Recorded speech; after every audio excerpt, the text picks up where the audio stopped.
han dicho que no hagas preguntas porque lo que descubras podría destruirte, hoy te voy a contar lo que pasó cuando 6 agentes del CISENSI, el equivalente mexicano de la CIA, recibieron una orden que violaba todas las reglas: escoltar a un sacerdote desde un monasterio abandonado en las montañas de Oaxaca hasta un búnker militar en el desierto de Chihuahua.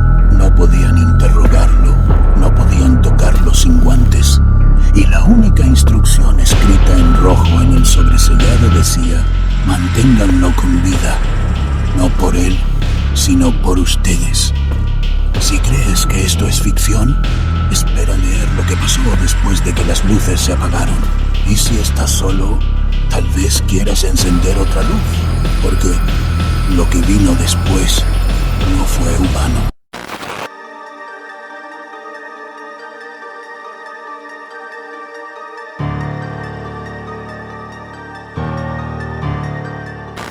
Mi nombre es Héctor Mendoza.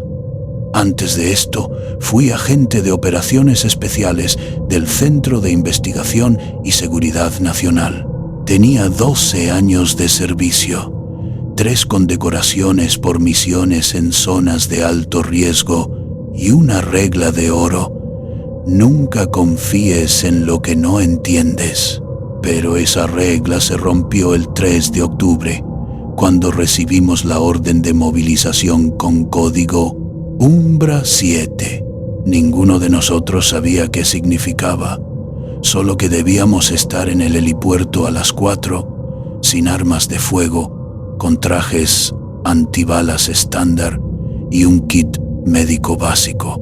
¿Qué estamos escoltando?, preguntó Valeria, nuestra francotiradora, mientras revisaba su chaleco por tercera vez.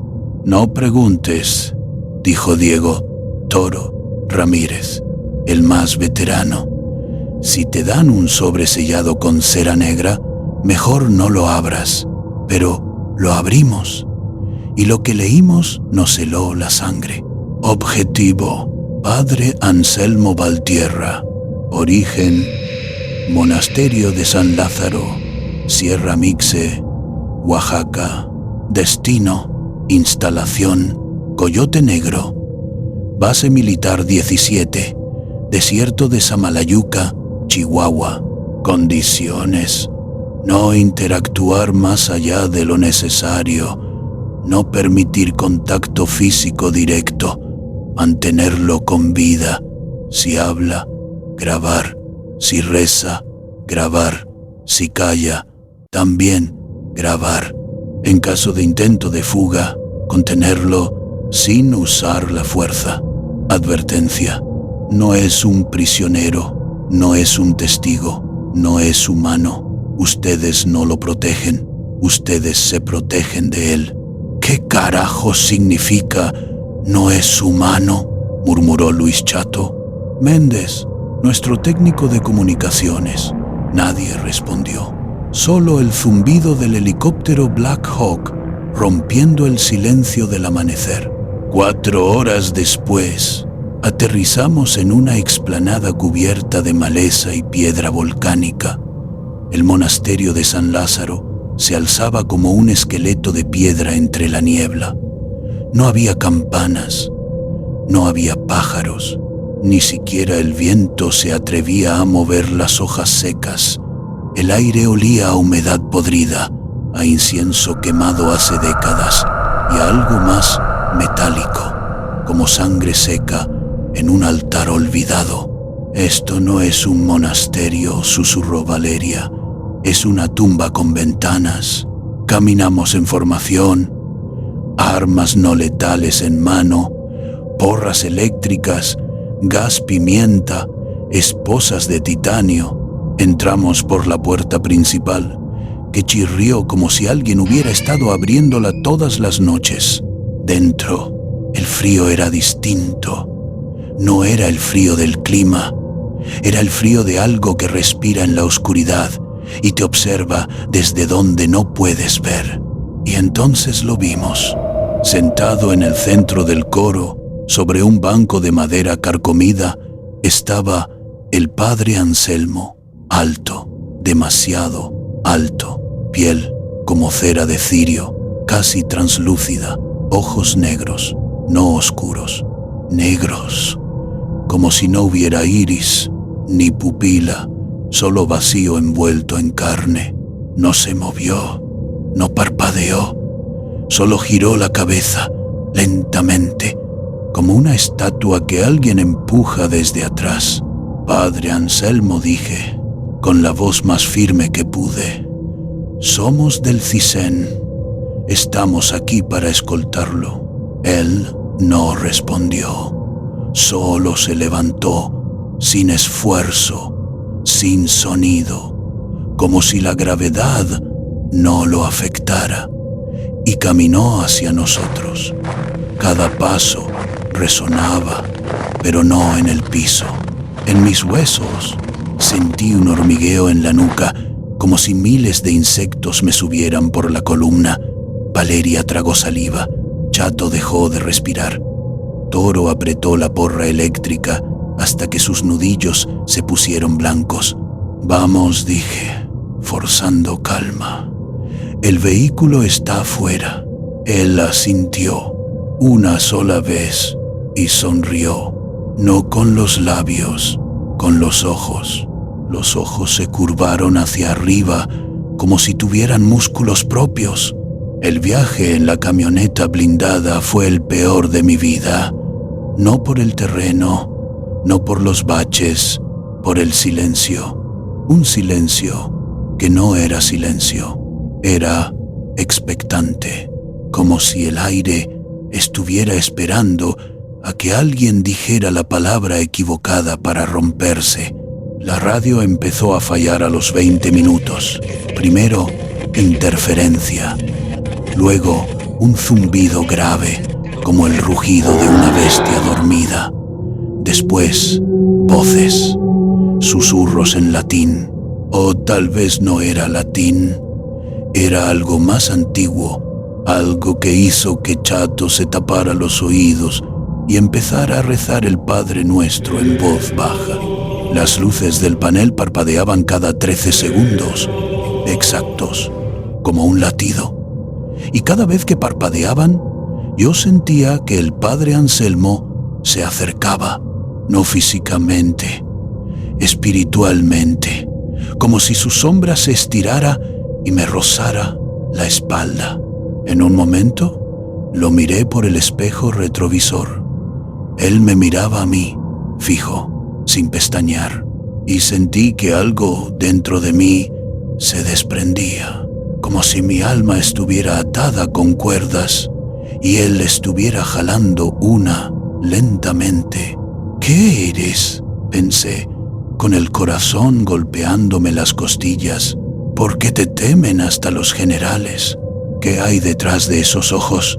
Él inclinó la cabeza, como si hubiera escuchado, y susurró, sin mover los labios, ya casi llegamos.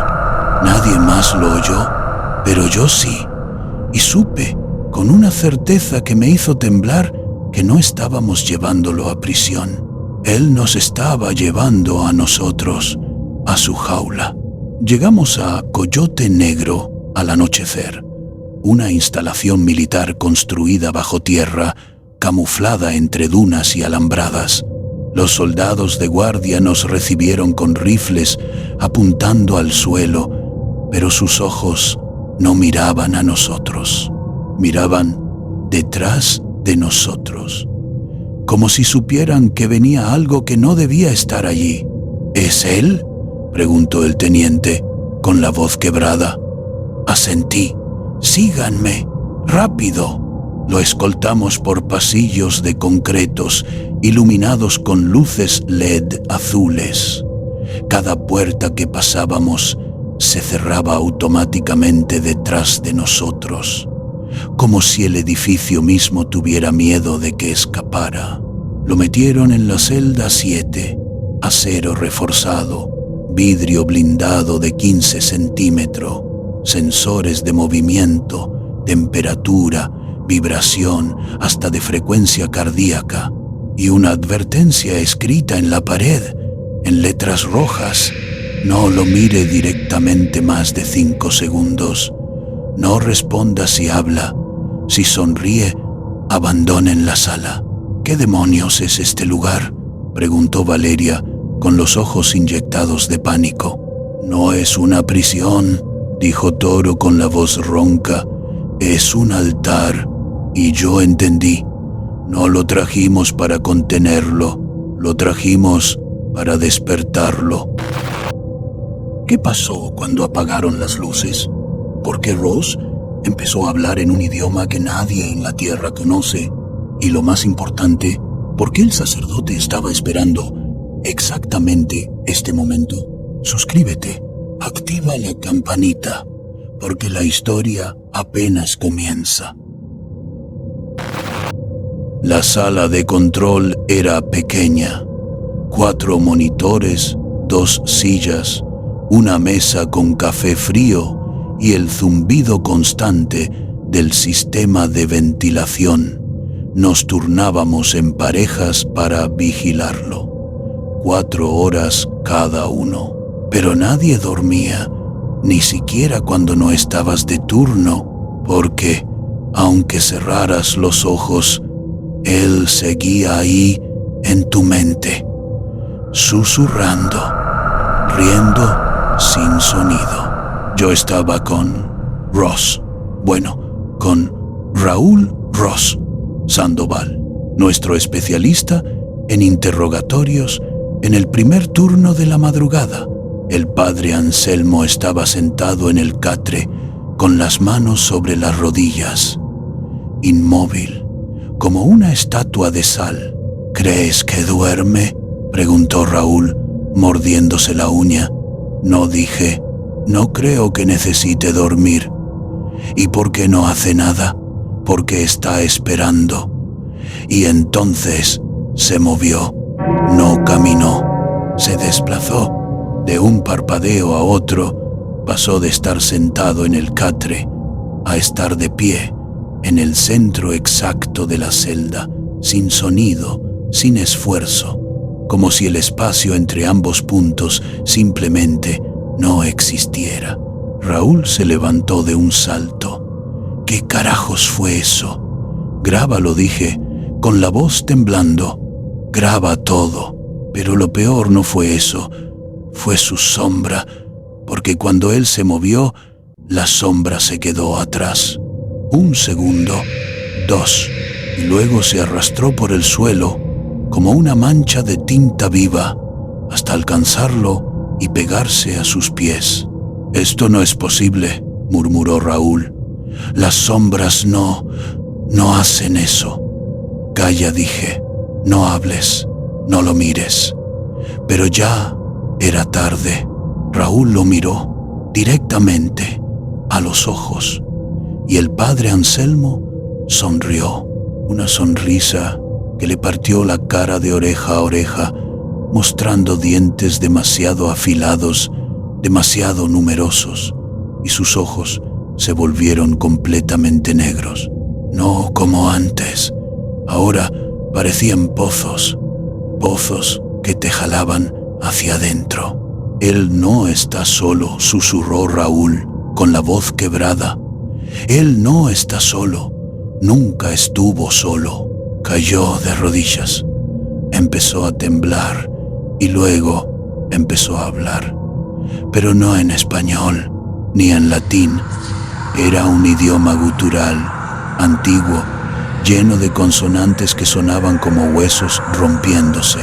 Palabras que hicieron que las luces parpadearan, que hicieron que el termómetro bajara 10 grados en 3 segundos, que hicieron que yo sintiera manos invisibles tocándome la nuca. «¡Sácanos de aquí!», grité por el intercomunicador. «Silencio». Luego, una voz distorsionada. «Las puertas están selladas. Protocolo Umbra activado. Nadie entra, nadie sale». La pantalla de los monitores empezó a fallar. Primero líneas, luego estática y luego figuras. decenas de figuras sin rostro, de pie detrás del padre Anselmo, altas, delgadas, con brazos que se alargaban hasta el techo, y todas mirándonos. «Ya vienen», dijo el padre Anselmo, esta vez en voz alta, pero no salió de la celda, salió de todas partes, de los altavoces, de las paredes, de dentro de mi cabeza. Corrimos, todos, Valeria, Toro, Chato, yo, incluso Raúl, que ya no hablaba español, solo balbuceaba palabras que quemaban el aire. Llegamos a la puerta principal del búnker. La golpeamos, la pateamos, la electrocutamos con las porras. Nada, estaba sellada, como si el edificio mismo nos hubiera encerrado. «Esto no es real», gritó Valeria, con lágrimas en los ojos. «Esto no puede estar pasando». «Sí puede», dije, con la garganta seca, «porque él no es un hombre». «Entonces, ¿qué es?». Miré hacia la celda por el monitor roto. El padre Anselmo estaba pegado al vidrio, con la cara aplastada contra el cristal, sonriendo. Y detrás de él, las figuras se multiplicaban, cientos, miles, llenando la celda, llenando el pasillo, llenando el mundo. «Es la llave», susurré, «y nosotros acabamos de girarla». ¿Qué hay detrás de la puerta que no se abre? ¿Por qué el búnker desapareció? Y lo más aterrador, ¿por qué el sacerdote ofició el funeral de Raúl con una sonrisa? Comenta, no estás solo si sientes que algo te está observando mientras ves esto. Logramos salir, no por la puerta, por un conducto de ventilación que Chato logró forzar con un destornillador y pura adrenalina. Nos arrastramos por túneles llenos de polvo y cables rotos, con el sonido de algo arrastrándose detrás de nosotros. No miramos atrás, no podíamos, porque si lo hacíamos, nos vería, y si nos veía, nos llevaría. Cuando salimos a la superficie, el desierto estaba en calma, el sol quemaba, el viento silbaba, y detrás de nosotros, nada. La entrada del búnker había desaparecido. No había puerta, no había concreto, solo arena, como si nunca hubiera existido. Nos recogió un helicóptero de emergencia 12 horas después. No nos creyeron. Claro que no. ¿Quién iba a creer que un sacerdote había hecho que un edificio militar completo desapareciera? Nos dieron baja médica, terapia psicológica, pastillas para dormir, pero ninguna pastilla borra lo que viste, ninguna terapia cura lo que siente que aún te observa. Raúl murió 3 semanas después en su casa, sentado en su sillón, con los ojos abiertos y la boca sonriendo. La autopsia dijo paro cardíaco, pero yo vi las marcas en sus brazos, manos largas, dedos delgados, como los que vimos en el vidrio de la celda. El funeral fue en la Catedral de Guadalajara, lluvia torrencial, cielo gris, y entonces lo vimos, parado frente al altar, con sotana negra, con manos pálidas, con ojos vacíos, el padre Anselmo. «¿Cómo?», susurró Valeria, aferrándose a mi brazo.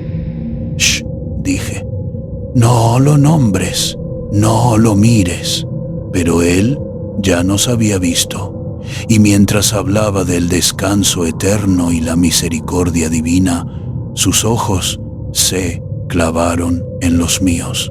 Y cuando llegó al final, hizo una pausa demasiado larga, y dijo con una sonrisa que no pertenecía a este mundo: y que descansen en paz.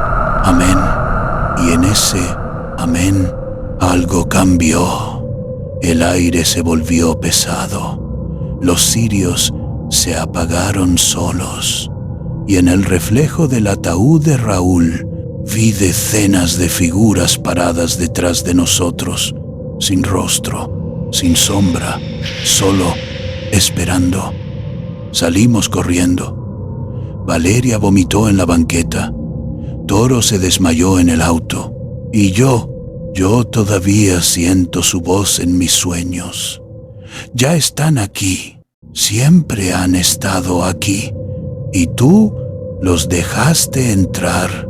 Si estás viendo esto, ya es demasiado tarde, porque si Él te encontró a ti, significa que quiere que lo veas, que lo escuches, que lo recuerdes.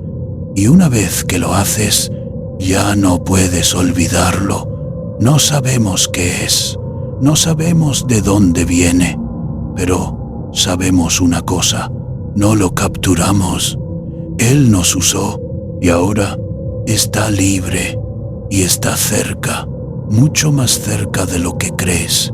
¿Escuchaste eso? Ese susurro, esa risa, ese roce en la pared.